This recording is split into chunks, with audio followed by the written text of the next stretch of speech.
Meir Dahan, bonjour à vous. Bonjour.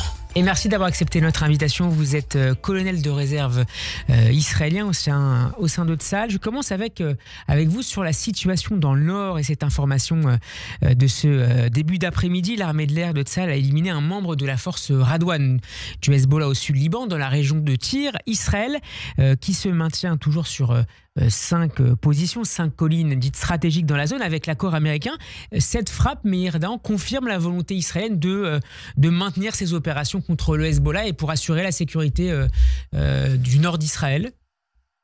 C'est plus qu'une volonté, c'est une déclaration. C'est de dire plus jamais. Vous n'allez plus revenir à ce qui s'est passé auparavant.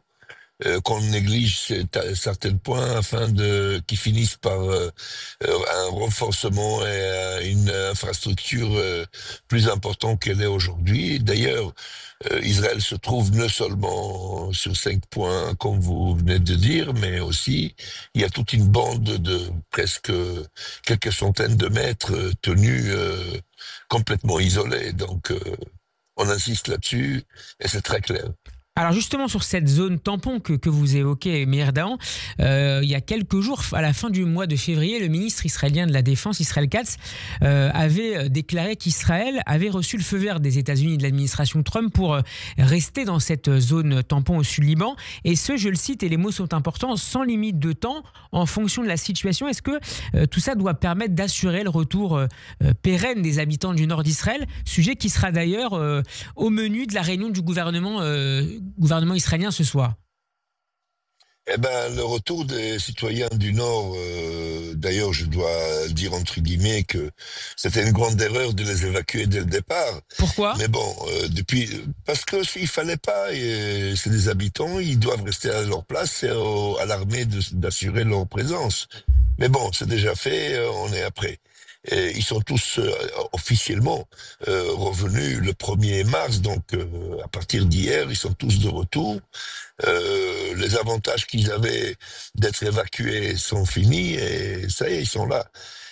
Ça c'est un. Deux, avec l'accord des États-Unis, oui, on attend plutôt les actions du gouvernement libanais, qui d'ailleurs montrent des gestes et des actions comme quoi ils ont compris le message et ils en profitent pour diminuer l'importance de Hezbollah au Liban.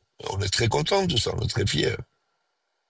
Et justement, le président de l'État libanais est arrivé hier en Arabie Saoudite. Vous considérez que Riyad, avec lesquels existent des discussions avec les Américains et peut-être avec des interlocuteurs israéliens, va aussi jouer un rôle important, va avoir une influence importante dans cette zone du Liban, dans la perspective des intérêts israéliens? L'Arabie Saoudite a des intérêts très proches aux intérêts israéliens sans avoir une collaboration, car eux aussi, ils en souffrent de la présence iranienne et la présence chiite dans cette région. Ils en souffrent, ils payent très cher. Et donc leurs intérêts ressemblent beaucoup aux intérêts israéliens. Il est très clair qu'il faut renforcer le général Aoun, de faire son travail et garder son indépendance. Et on doit l'aider au maximum possible, bien sûr. Alors, je voudrais qu'on s'intéresse à présent avec vous, colonel Dahan, à la situation sur le front sud et à la guerre à Gaza. Selon des sources israéliennes citées notamment par le Jérusalem Post, les opérations militaires israéliennes pourraient reprendre d'ici environ une semaine et demie si les négociations avec le Hamas ne progressaient pas en vue de la libération de nouveaux otages. C'est un scénario qui vous semble tout à fait plausible? Pour être clair, nous sommes en état de guerre à la bande de Gaza. Ok, que ce soit clair, ça n'a jamais cessé. Il y a un cessez-le-feu qui a été arrêté il y a quelques jours, et depuis, l'armée israélienne est très active à la bande de Gaza, tout en gardant la possibilité de retour des négociations. Mais à côté de ça, on est très très actifs, on garde notre position et on fait nos plans. À côté de ça, selon ce que j'ai compris, derrière les coulisses, il y a pas mal de négociations, surtout par l'Égypte et le Qatar, qu'ils essayent de convaincre le Hamas de revoir ses positions avant que ça sera trop tard. Pour être prêts, nous sommes plein dedans et nous sommes prêts à chaque seconde redémarrer le plein action, chose que, à mon avis, que l'on veuille ou pas, ça va arriver tout seul, demain, après-demain ou dans un mois, mais ça va venir. Pourquoi est-ce que vous évaluez de la sorte cette situation? Vous considérez que quel que soit l'accord ponctuel qui pourrait être trouvé, Israël aura besoin de maintenir sa présence et de poursuivre ses opérations contre le Hamas et contre d'autres groupes terroristes sur place? Le travail n'est pas terminé? Je vais vous dire, non, on est loin de terminer. Le Hamas est toujours là, est toujours en position. Chose qui était déclarée des milliers de fois depuis 17 mois, que c'est une situation qu'on n'acceptera plus. Donc, il y a une demande que le Hamas change sa position et enlève ses armes. Pour l'instant, le Hamas ne voit même pas une possibilité pareille, d'une part. D'autre part, ils ont un mur de fer dans leurs mains, c'est nos otages. Nos otages, c'est la chose la plus importante pour nous de les ramener. Maintenant, si vous me permettez de vous répondre par une question. Vous imaginez que vous avez un revolver dans la main avec une seule balle. Est-ce qu'il existe un argument par lequel je peux vous convaincre à mettre cette balle dans votre tête? Je pense que non. Je vous confirme. Voilà. Alors, ils ont une seule balle dans leur pistolet. C'est les otages. Donc, on court tous envers un mur un mur de fer. Et on va tous s'écraser là-dessus, car ils vont relâcher le maximum d'otages qu'on pourra, et c'est notre rôle de les ramener au maximum possible, peu importe le prix, ok? Mais en fin de compte, ils ne pourront pas tout relâcher, et nous, on ne pourra pas tout accepter. Donc, il est clair qu'on va vers un accrochement, et c'est ce que je viens de dire tout à l'heure. Et donc là, si je vous comprends bien, colonel Dahan, si on part de l'offre qui a été proposée récemment par les Israéliens et les Américains, qui prévoit la libération de la moitié des otages vivants et de la moitié des dépouilles retenues, et ce délai de la signature de l'accord pourrait être suivi et devrait être suivi malgré tout d'ici quelques semaines, d'ici quelques mois, par une opération pour récupérer les autres otages toujours sur place. Les otages ne pourront pas être relâchés par une opération militaire, c'est clair. Les ordres là-bas donnés sont très clairs. Dès qu'il y a une approche, dès que l'armée israélienne approche, il les tue. Il les assassine. C'est des monstres. Ok? Et comme je viens de dire tout à l'heure, je vois mal comment ils vont relâcher tout le monde, à moins qu'il va y avoir un changement de stratégie chez eux, qui vont accepter de devenir une partie politique au sein de la population gazaoui et plus jamais une force militaire. Ça semble assez improbable. Bien sûr, tout est ouvert. Non, je dirais pas que c'est improbable. Je crois qu'au fur et à mesure, il faut comprendre qu'ils ont perdu tous leurs leaders, ils ont perdu la plupart de leurs commandements. Aujourd'hui, ceux qui commandent le Hamas à la bande de Gaza, c'est une bande de voyous, c'est une bande de monstres, qui n'ont aucune expérience ni militaire ni politique. Ils s'affaiblissent de plus en plus. Ils sont plus ravitaillés comme ils étaient avant. Ils n'ont plus les armes comme ils avaient avant. Ils n'ont plus les moyens de fabrique comme ils avaient avant. Et il ne faut pas s'impressionner par les shows, les spectacles qu'ils font lorsqu'ils relâchent des otages. Ce sont quelques rats de tunnels que lorsqu'on était là-bas, ils avaient peur de nous faire face. Mais ils se sont cachés dans les tunnels. Ils n'ont plus rien, aucune structure. Donc je crois que si on leur donnera d'une part beaucoup de pression et de notre part la possibilité de devenir une partie politique au sein de leur population, je crois qu'au fur et à mesure ils vont accepter, car ça va être, comme j'ai dit tout à l'heure, l'utilisation de la seule balle dans leur flingue. Mais vous considérez qu'Israël, les autorités politiques israéliennes, pourraient accepter que le Hamas se concentre sur son activité politique et devienne d'une manière, ou demeure plutôt une force gouvernante, alors peut-être avec d'autres forces à ses côtés, mais reste dans le jeu politique gazaoui? Oui, bien sûr, parce que c'est une idéologie, le Hamas. Vous savez, c'est pas des gens. Il y a 2 millions de Gazaouis, et les 2 millions sont favorables alors aux côtés de Hamas. Ça, j'ai compris. Je niais ça depuis des années. Et là, ces 17 mois, derniers 17 mois, j'ai vu. Oui. Ils sont tous de même côté. Hein. C'est pas.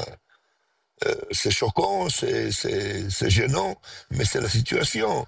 Et je crois que si vous verrez, vous regarderez bien le monde arabe aujourd'hui, et au point de vue religieux et stratégique,